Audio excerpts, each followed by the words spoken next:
From Hollywood. Welcome to the Rat's Ass Podcast with Mojo Elliott. All right, before I get rolling here, I do have to mention that the Rat's Ass Podcast is unedited, unfiltered, and uninhibited. Why, you ask? Because we've got one hell of an action-packed adventure lined up for you today, and it could leave a mark. Yeah. So I want you to take a deep breath, let it out, relax your butt cheeks. Are you ready? Let's do it. All right, here's what's on tap on the wrap. Did you know if you want to get to heaven, you got to raise a little hell? Well, it's true. Wait till you hear the Liar Liar Pants on Fire Mumbo Jumbo I've got for you. Plus some tasty turd sauce on the menu. So go grab a spoon real quick. They're going to be cooking illegals down at the border now, I'll tell you how. And I had no idea white people have not invented a damn thing in America. Were you aware of this? Another round of head trauma is on the way. We're going to play I Start It and You Finish It. Plus our usual lunacy and loose behavior, including weird, wacky, and ridiculous people. That's what's up today on the Rat's Ass Podcast for Wednesday, August 20th. Thanks for stopping by and do the Humpty Hump with us. Appreciate it. Let's get into the wrap. We got a lot to get into today. Did you happen to see what President Trump said? He's trying to end this war between Russia and Ukraine to score points so he can get into heaven. He said he's hurt. He's not doing well. He's at the bottom of the totem pole. But that's his goal. His goal is to get to heaven. And that's what I like about Trump. He sets goals and attempts to achieve them. He has inspired me to set a goal too, by the way. I'm going to spend the next 3.5 years making it my mission in life to make sure California slumlord Governor Gavin Newsom never sets foot in the White House. That's my goal. I'll do most of my work on social media, but there will be times where we roast his ass here on the Rat's Ass Podcast. Now, today I happen to have two ginormous lies he's been telling. One over the past few days, and another one he's been laying on people for the past 15 years. And he counts on people having a short memory. They must, because he's been telling it for 15 years, over and over again. And I have proof of it. Newsom tried to hang the illegal mother trucker who killed 3 people in Florida on Trump. Gavin said Trump approved the illegal's work visa when, in fact, the Trump administration denied it back in September of 2020. It was the Biden administration who approved it in early 2021, so he was busted. Now Newsom has egg on his face for it. Now, plus there's the fact that the state of California, under Newsom's watch, is the one who issued the CDL that allowed this guy, this illegal, to get behind the wheel of an 18-wheeler. And it's just like Newsom to blame everybody else. He takes no responsibility for anything. Now, lie number 2 is a doozy. It's been telling it for 15 years, and it's going to tie in with our new feature called What's Your Point? Newsom's pet project for the past 15 years has been solving the homeless problem in California. They have thrown billions and billions of dollars at this. In fact, last year, they earmarked $24 billion, and it just disappeared into thin air. Nobody knows where this money went. But the good news is Gavin Newsom is on the case looking into it. Wink, wink. Yeah, right along with the missing $100 billion from the LA Fire Fund that's disappeared. Nobody knows where that money is either. That's $124 billion under Gavin's watch that went boo-bye. Now, this is Greg on Fire. He hangs out on Threads, and he's cooked up a montage of Gavin Newsom promising to solve California's homeless problem over the past 15 years from 2008 to 2024. Listen. The state has not made progress in the last 2 decades as it relates to homelessness. But Gavin, you were fixing the homeless for the last 15 years, right? What we call a 10-year plan to end chronic homeless in San Francisco. How are you going to solve homelessness? What are you going to do as a new mayor? And I say, well, what are you going to do? Focus on a housing first model, direct access to housing. Shelter, solve sleep, housing with wraparound and support services. Solve homelessness. Homelessness absolutely can be solved. Laid out a detailed homeless strategy. There's been no intentionality on homelessness in this state for decades. It's not been a focus. I don't think we can solve homelessness. I know we can solve homelessness. We will reduce street homelessness quickly and humanely through emergency action. The highest investment the state's ever made is $1 billion on homelessness. We are poised to pass a budget in the next few hours that will provide $12 billion of investments. I can literally quantify 58,000 people that we got off the streets last year. And none of you would believe it. The state has not made progress in the last 2 decades as it relates to homelessness. Why? Not interested in funding failure.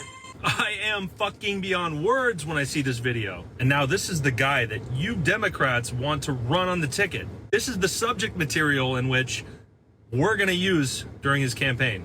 He has done nothing for California. He's destroyed California. And it's sad to see that people on the left don't even care that their fellow Democrats, the ones in California, were hurt by this. I mean, clearly it's pretty bad. Only 56% of the state voted for Kamala Harris. The rest voted for Trump. What does that tell you? That is 15 years of promises of solving the homeless problem by Gavin Newsom. Now, as it stands, 27% of Americans have a favorable view of Newsom. That means 63% get it. They know what's going to happen if he captures the White House. He will turn the United States into California. In fact, his wife recently said, we need to turn the United States into California. We know this is the plan. And in case you don't know what that means, borders will be reopened. Taxes will increase. Our state tax in California is 13.3%. You want that? Do you? EV mandates will be returned. No more gasoline cars. More windmills, more solar panels all over America. Gas and food prices will go up because of it, because he doesn't like gas. We're around $5 a gallon still here in North LA County, where my dojo is, and it's higher in other places. Some places, a little bit less. Most of the gas, way up there. Boys will be allowed to participate in girls' sports. DEI will be revived, of course, and he'll weaponize the FBI and the CIA against anyone who isn't a registered Democrat. We know this to be true. All you have to do is pay attention and listen. That's all you have to do. Now, I'll say it again. Newsom's a crook. He's a liar. He has no class, no integrity, no character, no moral compass. Now, on Monday, I told you about Gavin having an affair with his good friend and campaign manager Alex Tork back in 2007 when he was mayor of San Francisco. Now, here is Gavin apologizing for that affair back in 2007. I want to make it clear that everything you've heard and read is true. And I am deeply sorry about that. I've hurt someone I care deeply about, Alex Turk, his friends and family. And that is something that I have to live with and something that I am deeply sorry for. I am also sorry that I've let the people of San Francisco down. They expect a lot of their mayor, and my personal lapse of judgment aside, I am committed to restoring their trust and confidence, and will work very hard in the upcoming months to make sure that the business of running the city is framed appropriately. I also want to extend a personal apology to everyone in our administration, to my staff that I just met with, to my friends and my family members. I am deeply sorry. Now, if Gavin was governor of any other state, he probably would have been forced to resign. But he sounded sincere, didn't he? Now, I found that clip because I don't want you to think I make this stuff up, because credibility does mean a lot to me, believe it or not. And I do walk a fine line between serious and being a sensationalist here on the podcast. So I like to back up my words with proof. Okay. Now, on X the other day, I mentioned that I thought Gavin was acting unhinged and probably needed to have a psych evaluation, that he was mentally deranged. And boy, did I take some real nonsense on X for it. But listen to some of these responses I got. Chris Dyer said, maybe we should say the same about our current president. Well, Chris, Trump was given a cognitive test, a physical exam before taking office, and he passed with flying colors. Jerry G, 13, said, you're the one who's unhinged. You know what, Jerry? I know I'm not floating with both oars in the water, but I'm also not the governor. I'm actually uninhibited, Jerry. Rugby fella said, oh, dear, looks like you've been triggered. Are you okay? I'm feeling fast and loose, Rugby. Fast and loose. I don't get bogged down with that stuff. In fact, I only poke the bear just to get you guys all hot and bothered and triggered. Then I sit back and I laugh and I laugh and I laugh. D. God said, now do Trump. And then perhaps do you too. I'm doing myself right now, as far as you know, D. Moose Dog said, you're definitely in a cult. What's wrong with a cult? What's wrong with a cult? Blue Oyster Cult. More cowbell. That's cool. What about the band, The Cult? Damn good band. Yeah. She Sells Sanctuary? Damn, that's a good song. I don't have a problem with being a cult, but, you know, you have your views. You're welcome to them. If you think I'm in a cult, that's fine. And by the way, Gavin has won his 4th Rat's Ass Podcast Dumbass Award this year, and there's still time for him to win more.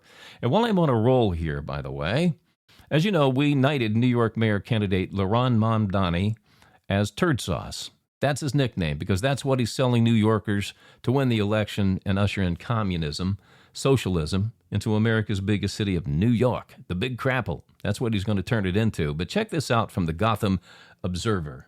Zohran Mamdani brings years of political experience to his role. Well, actually not that many years, or much political experience at all. As a New York State Assemblyman, he only managed a team of about 5 people, yet he now wants to manage 900,000 New York City employees. Yes, but he is a man of the people who understands the plight of the poor. Wrong. His parents are multimillionaire movie producers and Ivy League professors. He comes from a rich, privileged upbringing. Certainly we can agree that he wants to fix public education. False. He went to Bank Street School for Children, a progressive private school on the Upper West Side where tuition is $66,000 a year and has zero knowledge about the public school system. Perhaps, but his stance on defunding the police is brave and unprecedented. Yes, so brave that he wants to rid the NYPD of police officers while keeping his security detail with him at all times. Okay, but he's been in the trenches with the people of New York for ages. Sorry, but also no. His background is privileged and affluent. He even founded the cricket team at his school. How many poor kids do you know that play cricket? How many poor kids do you know that play polo? Now, I don't know if he played polo or not, but he seems like the type. Bottom line is here, New York could grab any street vendor selling hot dogs and make him mayor, and he'd be more qualified than this turd sauce salesman, Laurent Mamdani, but it is what it is. Kristi Noem, our U.S. Secretary of Homeland Security, has ordered the southern border wall to be painted black. Now, I looked into this so you don't have to. Basically, the idea here is that the sun will heat the wall up during the day. Illegals who try to cross will get fried. Yeah, but it's a whole plan, you see, because the wall will cool down at night, but the black paint will make it almost invisible, hard to see. Now, this means that there will be a small window of time where the wall starts to heat up in the morning, but that's when all the Border Patrol will be out, making sure that they can't get across the border. So are you for this or are you against it? Let us know at ratsasspodcast@gmail.com. Or do you have a better idea? You remember race baiter Joy Reid, right? She was fired from MSNBC. Well, she's figured out that if she says a bunch of hateful, racist crap about white people, she'll get attention. And this will be the one and only time I bring her up because I'm seriously concerned for her. She said that white people have never invented anything in America. Now, you and I both know this isn't true, but she actually believes this nonsense. This is why I have to ask, has Joy ever been tested for syphilis and gonorrhea? Meet the only man in California who braids his pubes. Oh, that's racist. Here is Mojo Elliott with Rat Sports. The Cleveland Browns and the Indianapolis Colts have named who their starting quarterbacks will be to start the season. The Browns are going to go with veteran Joe Flacco, and Indy is hitching their wagon to ex-New York Giant Daniel Jones instead of Anthony Richardson. Cutdown day is next Tuesday when teams have to submit their 53-man rosters to the NFL home office. The New York Yankees belted 9 home runs against Tampa Bay last night, and I bring it up because it's the second time they did it this season. The boys from the Bronx are now the only team in Major League Baseball history to hit 9 dingers twice in one season. Yeah, it's a big deal because Major League Baseball is 149 years old, and only one team has hit 9 home runs twice in a season. God, I love that kind of stuff. That's what makes baseball great. Highly talented quarterback Arch Manning out of Texas was asked if he would play 2 years for the Longhorns, and he said, well, I'm just going to take it day by day. Someone is coaching Arch in media relations, obviously. Translated, what he said was, if I have a Heisman-type year, I'll be heading to the NFL next season. If not, maybe I'll stick around. All right, looking at the Rat's Ass Podcast sports chat box at ratsasspodcast.com, by the way. It's right there on the homepage. Orlando Perry, Los Angeles, California, said, I have a hypothetical trade idea for you. What if the Lakers trade LeBron James to Golden State for Brandon Podzinski and Buddy Hield? Would you do that trade? Yeah, I'd do it in a heartbeat. This is probably going to be LeBron's last year. Podzinski, 22 years old. He's already an all-star caliber guard. He can start, come off the bench. You want to throw Held in for added value? Yeah, you bet. I'm going to take that trade. Wade Miller, Syracuse, New York. Do you honestly believe your Cincinnati Reds are going to overtake my New York Mets for the wild card? I feel a bet coming on here, Wade. That's what I feel. Well, one game separates the two teams right now. They play a 3-game set in Cincinnati in a couple of weeks. That'll give us an idea how this thing's going to shake out. But the Reds do have a better pitching staff than the Mets do. So if they get some offensive support, I still like Cincinnati's chances, Wade, because, quite frankly, I gotta. And that's sports today for you on The Wrap. Rat's Ass Podcast. Head trauma. All right, today we're playing I Start It and You Finish It. This is where you fill in the blank. 88% of college students say they lie about their blank on a regular basis. What is it? 88% of college students say they lie about their blank on a regular basis. What do you think it is? Take a while and think about it. I'll have the answer for you coming up on the podcast. It's time for some loose behavior on the Rat's Ass Podcast. All right, let's do some weird, wacky, and ridiculous people today. Sal Lopez of Lake Elsinore, California, rear-ended a man on the freeway, and he didn't have insurance. When he confronted the guy he hit, he said, hey, let's exchange info here, and we'll just get our insurance companies together and get it solved. So they did. Sal gave the guy that he hit a fake address and fake number, then split thinking he got away with it. Well, 3 weeks later, thanks to the guy that he hit getting his license plate number, he got a knock on his door, and when he looked through the peephole, he saw 2 cops waiting. Thinking fast, he grabbed a towel and wrapped it around his head. He grabbed his wife's robe and put it on. And when he opened the door, in his best female voice, Sal Lopez said, "Are you here to see my husband? Well, he passed away 2 weeks ago. And I'm still in mourning, so I can't really talk to you right now." And the police looked at Sal, slammed him up against the wall. They cuffed him and read him his rights. And Sal said, "Hey, what gave it away, officers? My hairy legs?" And one of the cops said, "No, numbnuts. It was your beard." Hey, heads up. Here comes your celebrity cheese. All right, who knew Sydney Sweeney was a daredevil? The American Eagle jeans model took to the skies on Monday dressed in what was described as a plunging black catsuit, and then pinned herself to a guy named Chip and dove out of a helicopter for a nice long skydive. Now, upon landing, she said it was probably the most exciting thing she's ever done, but I'm quite sure she was also thinking, hate on that, you fat-ass hags. Taylor Swift's new album will be centered around being a Vegas showgirl. It'll have that kind of a theme, and I assume if she goes on tour, that's what it'll be too. How much do you want to bet, though, this Halloween, Taylor and Travis dress up as Nomi Malone from the movie Showgirls, and Travis will go as Dirk Diggler from Boogie Nights? Nomi and Dirk. What a look that would be. All right, a real person, the real reason. Screwed up there. I'm just going to continue on because we are unedited. The real reason Prince William is estranged from his brother Harry appears to be a lack of trust in Harry's wife, Meghan Markle. Now, naturally, Harry and Meghan deny that they're untrustworthy, but William feels otherwise because Meghan, he feels, has no sense of duty to the institution or the British people.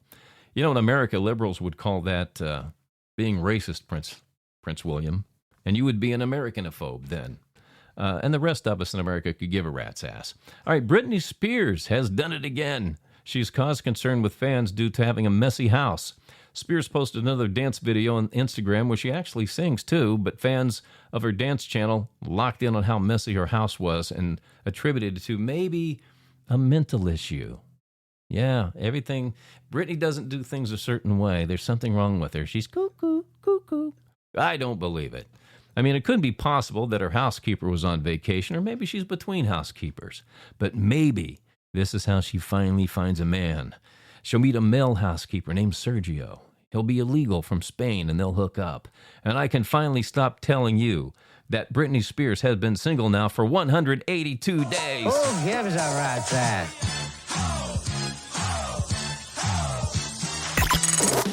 Rat's Ass Podcast. Email from our Gmail. All right, as you know, I do not read your email in advance. My producer, Fleabag, forwards me your name, where you're from, and rewrites them so I can read them rapid fire and on the fly. No topic is off the table, and it is impossible to offend me. All right, Carrie D. in Fort Worth, Texas, wrote, I assure you I'm old enough to know why you told your best friend on his birthday to go eat some ass. What's the inside joke? All right, well, if you think you're old enough, I'll tell you. It's really not a big deal. When we were 15, I got pissed at him one time and said, hey, go eat some ass. And it just kind of stuck.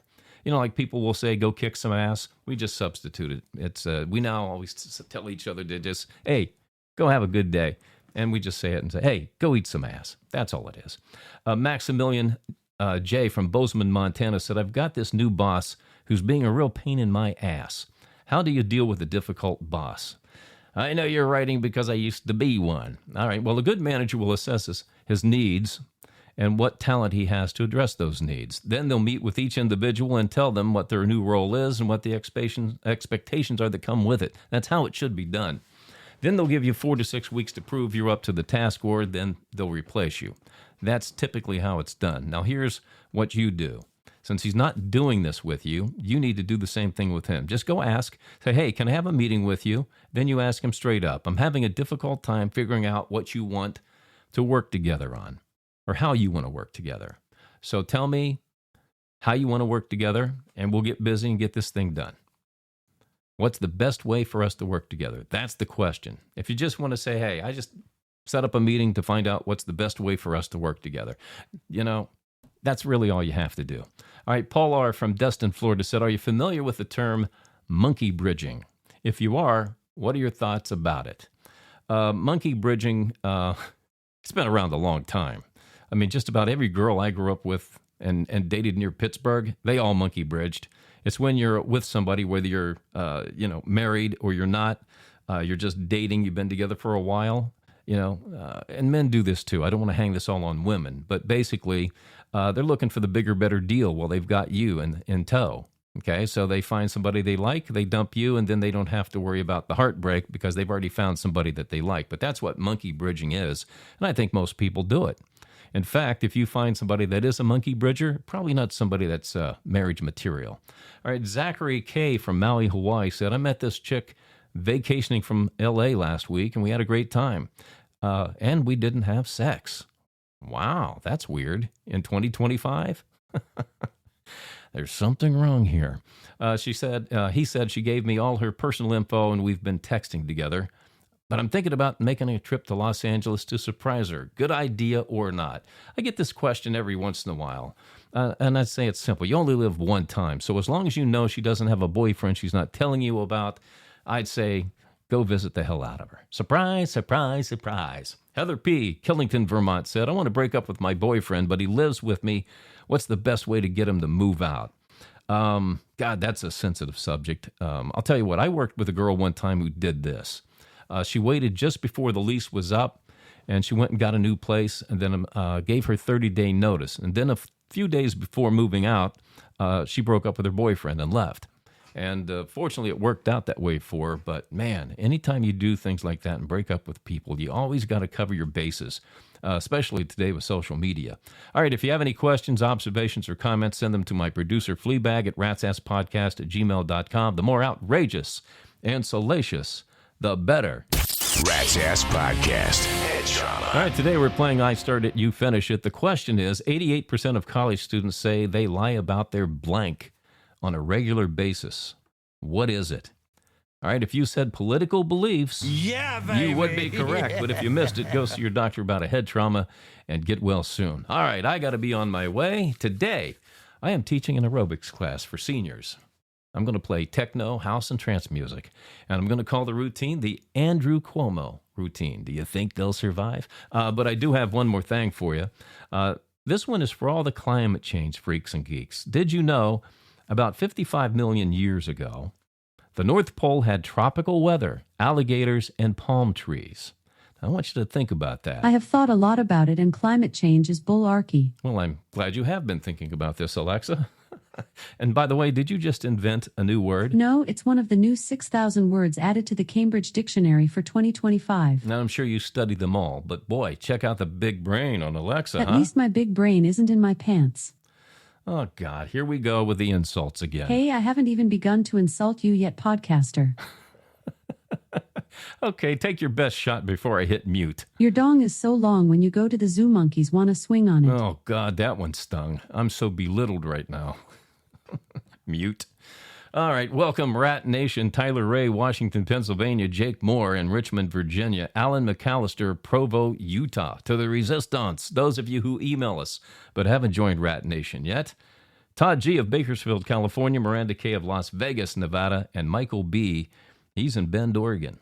And around the world to folks in Montreal, Canada, Dublin, Ireland, and Baja, Mexico. Now's your chance to be one of the few and the loud. Join Rat Nation at ratsasspodcast.com. Membership does have its rewards, you know. All right, that's going to do it for this episode of the Rat's Ass Podcast. Go check out ratsasspodcast.com and get the entire Rat's Ass Podcast experience. You can listen to the podcast Rock Out on Rat's Ass Rock TV. Read the blog, it's loaded with hot topicality. Plus, you can still join Rat Nation without having to qualify for now. We'll do this again on Friday, August 22nd. Take care of each other. And thanks for stopping by the Rat's Ass Podcast. The conversation continues between podcasts on X and ratsasspodcast.com. ratsasspodcast.com.